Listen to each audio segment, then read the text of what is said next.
Students. और जो अब हम अपना मेन चैप्टर स्टार्ट करने लगे हैं उसके हम पहले टॉपिक से स्टार्ट करेंगे जो कि है एंगुलर डिस्प्लेसमेंट का टॉपिक। अच्छा जी, एंगुलर डिस्प्लेसमेंट क्या है, किस तरह से करेंगे, वो सब चीजें देखते हैं। तो एंगुलर डिस्प्लेसमेंट जो है वो है कि angle subtended at a center of a circle by an arc। ठीक है, तो ये है क्या एंगुलर डिस्प्लेसमेंट। समझने के लिए क्या है कि कंसिडर करते हैं कि हमारे पास एक सर्कल है, उस सर्कल की एक आर्क में एक बॉडी इस पॉइंट से इस पॉइंट तक आती है। उसने एक डिस्टेंस s कवर किया एक आर्क में, ठीक है। तो इस आर्क की वजह से एक सेंटर में एक एंगल बनेगा, ठीक है। यहां से आपके पास सेंटर में एंगल बनेगा, ये थीटा बनेगा। अगर ये इसका रेडियस है तो ये जो थीटा होगा ये आपके पास होगा एंगुलर डिस्प्लेसमेंट, ठीक है। ये थीटा होगा आपके पास एंगुलर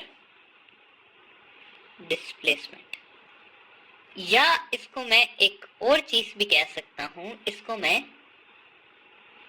प्लेन एंगल भी कह सकता हूं, ठीक है।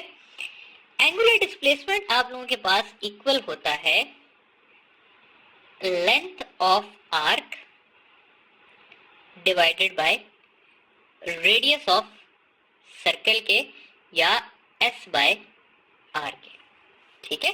तो ये है आपके पास क्या एंगुलर डिस्प्लेसमेंट का जस्ट इंट्रोडक्शन। यूनिट की बात करते हैं थोड़ी सी के यूनिट और बाकी चीजें। सबसे पहले देख लेते हैं भाई कि क्या जो है ये हमारे पास बेस क्वांटिटी है या डिराइव क्वांटिटी है। तो ये आप लोगों को पता होना चाहिए कि ये ना बेस है और ना डिराइव्ड है। एंगुलर डिस्प्लेसमेंट आपके पास सप्लीमेंट्री क्वांटिटी है, ठीक है। ये एक बहुत इंपॉर्टेंट बात है एमसीक्यूज में आने वाली। अगली चीज बात कर लेते हैं जी थोड़ी सी यूनिट की। तो जो एसआई यूनिट है हमारे पास वो है जी रेडियन, ठीक है, जिसको हम सिंबल में मैं RAD से मेंशन करता हूं। 1 रेडियन की बात करें तो 1 रेडियन तब होता है जब हमारे पास S और R इक्वल हो जाए। यानी कि अगर ये सर्कल था, ये हमारी आर्क थी जिसका डिस्टेंस S था और ये हमारा रेडियस था, तो जब ये S और R इक्वल होंगे तो एंगल कितना बनेगा सेंटर में 1 रेडियन बनेगा, ठीक है। अच्छा, बाकी यूनिट्स की अगर बात की जाए, अदर यूनिट्स को देख लेते हैं थोड़ा सा। तो अदर यूनिट्स में हमारे पास आ जाता है रेवोल्यूशंस, ठीक है। हमारे पास आ जाता है डिग्रीज, हमारे पास आ जाता है आर्क ऑफ अ मिनट, हमारे पास आ जाता है आर्क ऑफ अ सेकेंड। तो ये कुछ चीजें हैं जो कि कन्वर्जेंस में हमारे लिए काफी ज्यादा जरूरी होती हैं। तो इनकी कन्वर्जेंस को थोड़ा सा देख लेते हैं। सबसे पहले देख लेते हैं जी हम रेवोल्यूशंस और रेडियंस की कन्वर्जन को। हमें ये पता है स्टूडेंट्स कि एक कंप्लीट रेवोल्यूशन में कितने जो हैं वो आपके पास रेडियंस होते हैं, तो 2 पाई आपके पास रेडियंस होते हैं, ठीक है। एक कंप्लीट सर्कल में, एक कंप्लीट रेवोल्यूशन में 2 पाई रेडियंस होते हैं।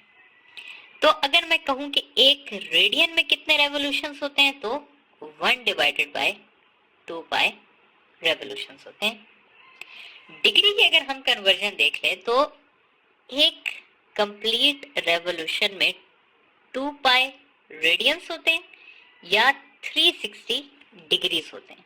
तो मैं इसको सिंपली ऐसे भी लिख सकता हूं कि 2 पाई रेडियंस जो है वो 360 डिग्रीज के इक्वल है। या 1 रेडियन जो है वो 360/2 पाई या 57.3 डिग्रीज के इक्वल है।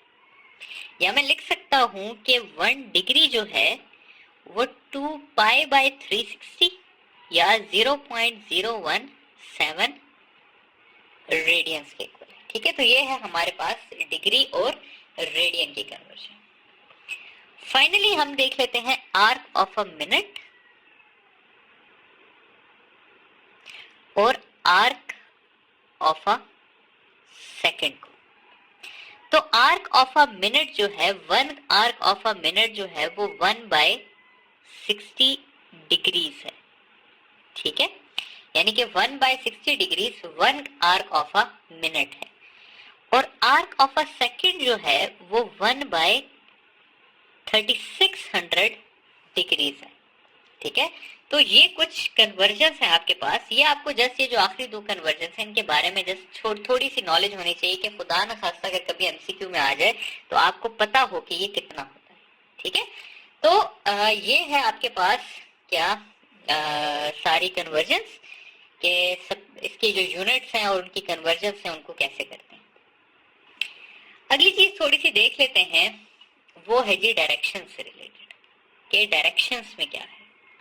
सबसे पहले ये देखना है कि भाई ये जो हमारे पास एंगुलर डिस्प्लेसमेंट है ये एक वेक्टर क्वांटिटी है या फिर ये एक स्केलर क्वांटिटी है।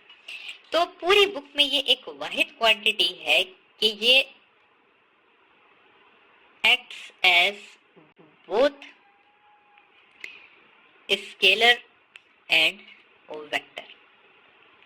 ये वाहिद क्वांटिटी ऐसी है किताब की जो कि स्केलर भी है और वेक्टर भी है।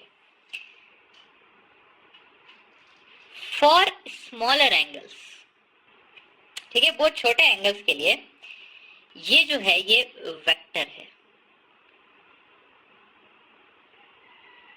रीजन मैं भी आपको बताऊंगा। और फॉर लार्जर एंगल्स ये जो है ये एक स्केलर क्वांटिटी है। और हम इसे क्यों स्केलर और वेक्टर कहते हैं वो डिपेंड करता है हमारे पास एस के ऊपर। देखिए 2 सर्कल्स के केसेस ले लेते हैं। पहले केस में मैं कहता हूं आप लोगों को कि एक बॉडी इस पॉइंट से इस पॉइंट तक मूव किया, तो इसमें अगर आप डिस्टेंस देखें तो वो एक स्ट्रेट लाइन है, यानी कि वो एक डिस्प्लेसमेंट है। तो इस केस में जो एंगल बनेगा, जो थीटा होगा, वो हमारे पास वेक्टर होगा, क्योंकि ये क्या है, ये वेक्टर है। लेकिन अगर मैं बड़े एंगल से लूं, यानी कि मैं कहता हूं मैं यहां से यहां तक लेता हूं, तो अब जो है वो मेरे पास एस जो है वो स्ट्रेट लाइन नहीं रही। ठीक है, तो इस वजह से इस पॉइंट पे जो थीटा बनता है उसको हम कहते हैं कि ये जो है ये क्या है, स्केलर है। अब बात ये स्टूडेंट्स कि अगर स्केलर है तो फिर तो कोई डायरेक्शन नहीं है, बात खत्म हो गई। लेकिन अगर वेक्टर है तो कोई ना कोई डायरेक्शन भी होगा। अब उसका डायरेक्शन क्या होगा वो हमें देखना है। ठीक है, तो एक बात आप लोग याद रखें, इसको मैं नाम देता हूं इस टॉपिक को डायरेक्शन ऑफ एंगुलर क्वांटिटीज। मैंने यहां पर ये नहीं लिखा हुआ स्टूडेंट्स के डायरेक्शन ऑफ एंगुलर डिस्प्लेसमेंट, मैंने लिखा है डायरेक्शन ऑफ एंगुलर क्वांटिटीज। ये क्वांटिटीज कौन कौन सी हैं, ये आपके पास एंगुलर डिस्प्लेसमेंट भी है, एंगुलर वेलोसिटी भी है, एक्सेलरेशन भी है, टॉर्क भी है, एंगुलर मोमेंटम भी है। इन सारी क्वांटिटीज का डायरेक्शन आप एक ही तरीके से फाइंड करते हैं। ठीक है, यहाँ पर एक मैं स्टेटमेंट लिखता हूं ताकि अगर कभी आप लोगों के पास एमसीक्यू आए तो वो आप लोगों को आता हो। और स्टेटमेंट इस तरह से है कि direction of angular quantities is along axis of rotation. ठीक है, फॉर एग्जाम्पल अगर एक बॉडी रोटेट कर रही है इस तरह करके, तो इसका एक्सिस ऑफ रोटेशन ये है, तो इसका डायरेक्शन या इस तरफ होगा या इस तरफ होगा। ठीक है, इसके अलावा इसका डायरेक्शन नहीं होगा, हमेशा एंगुलर क्वांटिटीज का direction along axis of rotation होता है। ये बात आप लोगों ने लाजमी याद रखनी है। ठीक है, अभी हम क्योंकि पढ़ रहे हैं डायरेक्शन ऑफ एंगुलर डिस्प्लेसमेंट, तो उसके लिए जो रूल यूज होता है वो होता है right hand rule. Right hand rule में आपने अपनी फिंगर्स को कर्ल करना है डायरेक्शन ऑफ मोशन में। तो जो आपका थंब होगा वो आपको बताएगा डायरेक्शन ऑफ एंगुलर डिस्प्लेसमेंट। कैसे? दोनों केसेस ले लेते हैं।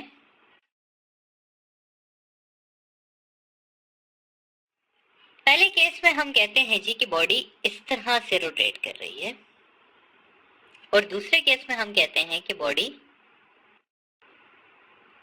इस तरह से रोटेट कर रही है। ठीक है, ये है आपके पास एंटी क्लॉकवाइज डायरेक्शन और ये है आपके पास क्लॉकवाइज डायरेक्शन। ठीक है, अब अगर मैं राइट हैंड की फिंगर्स को कर्ल करूं इस डायरेक्शन में और थंब को एक्सटेंड करूं, तो आप लोग देखेंगे स्टूडेंट्स के जो डायरेक्शन आएगा वो आएगा इस तरह से। ठीक है, जबकि अगर मैं इस केस में अपने फिंगर्स को कर्ल करूं तो आप लोगों को पता चलेगा कि डायरेक्शन आएगा इस तरह से। ठीक है, तो अगर एक बॉडी एंटी क्लॉकवाइज रोटेट कर रही है तो उसकी एंगुलर डिस्प्लेसमेंट का direction out of the paper होता है। ठीक है, यानी कि आपकी तरफ होता है। और अगर एक बॉडी क्लॉकवाइज मूव कर रही है तो उसका डायरेक्शन इनटू द पेपर होता है, यानी कि अवे फ्रॉम यू होता है। ठीक है, तो ये है एंगुलर डिस्प्लेसमेंट का डायरेक्शन। फाइंड किस तरह करते हैं? राइट हैंड रूल से फाइंड करते हैं। और डायरेक्शन होता किस तरफ है? अलोंग एक्सिस ऑफ रोटेशन होता है। नेक्स्ट चीज देख लेते हैं, क्लॉक के ऊपर आते हैं। अच्छा, क्लॉक की अगर बात की जाए तो क्लॉक के पास 3 जो है वो नीडल्स होती है। ठीक है, सबसे पहली जो है वो आपके पास सेकंड हैंड होता है, फिर आपके पास मिनट हैंड होता है, और फाइनली जो है वो आपके पास आवर हैंड होता है। तो इन सबको जरा अलग अलग से डिस्कस कर लेते हैं। तो अगर हम सेकंड हैंड को देखें तो सेकंड हैंड को मैं इस तरह से लिख सकता हूं स्टूडेंट्स के, सेकंड हैंड जो है वो एक 60 सेकंड्स में 1 रेवोल्यूशन करता है। मैं लिख सकता हूं, या मैं इसको ऐसे भी लिख सकता हूं कि ये 60 सेकंड्स में 2 पाई रेडियंस कवर करता है, क्योंकि 1 रेवोल्यूशन 2 पाई रेडियंस के इक्वल होता है। अगर मैं कहूं कि ये 1 सेकंड में कितना करता है तो मैं ऐसा लिख दूंगा कि 2 पाई बाय 60 रेडियंस, या ये 260 के साथ कैंसिल होके पाई बाय 30 रेडियंस हो जाएगा। अगर मैं कहूं कि x सेकंड्स कितना करता है तो मैं यहां पे भी x को अप्लाई कर दूंगा और इधर भी मैं x को मल्टीप्लाई कर दूंगा, तो ये मेरे पास रेडियंस आ जाएगा। तो ये बन गई मेरे पास किसकी? सेकंड हैंड की इक्वेशन बन गई। आगे जाते हैं, मिनट हैंड को देखते हैं। तो मिनट हैंड ये है कि मिनट हैंड 60 मिनट्स में 1 रेवोल्यूशन कवर करता है, या मैं इसको लिख सकता हूं कि 60 मिनट्स में 2 पाई रेडियंस कवर करता है। 1 मिनट में ये 2 पाई बाय 60 रेडियंस, या simply pi by 30 radians cover करता है। या अगर मैं x मिनट्स का फाइंड करना चाहता हूं तो x मिनट्स में ये pi by 30 into x radians cover करता है। ये बन गई जी हमारे पास किसकी? मिनट हैंड की इक्वेशन। फाइनली देख लेते हैं आवर हैंड को। तो आवर हैंड 12 आवर्स में 1 रेवोल्यूशन कवर करता है। या मैं लिख सकता हूं कि 12 आवर्स में 2 पाई रेडियंस कवर करता है, या 1 आवर में 2 पाई बाय 12 रेडियंस कवर करता है, और इसको मैं सिंपली लिख सकता हूं कि पाई बाय 6 रेडियंस कवर करता है। और अगर मैं x आवर्स का फाइंड करना चाहता हूं तो x आवर्स में ये pi by 6 into x radians cover करता है। तो ये फाइनली बन गई हमारे पास किसकी, आवर हैंड की इक्वेशन। अब मैं सवाल करता हूं आप लोगों से, सवाल ये है कि लेट्स से 20 सेकंड्स में सेकंड हैंड कितनी एंगुलर डिस्प्लेसमेंट कवर करेगा, या मैं कह देता हूं कि लेट्स से 10 मिनट्स में मिनट हैंड कितनी एंगुलर डिस्प्लेसमेंट कवर करेगा, या 8 आवर्स में जो हमारे पास आवर हैंड है वो कितनी एंगुलर डिस्प्लेसमेंट कवर करेगा। ठीक है, तो ये 3 एक सवाल हो गए। तो इसको सॉल्व करने के लिए आपने जस्ट क्या करना है कि इक्वेशन में वैल्यूज डालनी है। तो 20 है तो 20 हो जाएगा, तो 20 सेकेंड्स के लिए पाई बाय 30 इंटू 20 हो जाएगा, तो इसका आंसर हो जाएगा 2 पाई बाय 3 रेडियंस। ठीक है, यहां पर आ जाएंगे तो आप क्या कर लेंगे, 10 डाल देंगे, तो इसका आंसर आ जाएगा पाई बाय 3 रेडियंस। और जब इधर आ जाएंगे तो इधर हो जाएगा आपके पास 8 आवर्स है तो हो जाएगा 8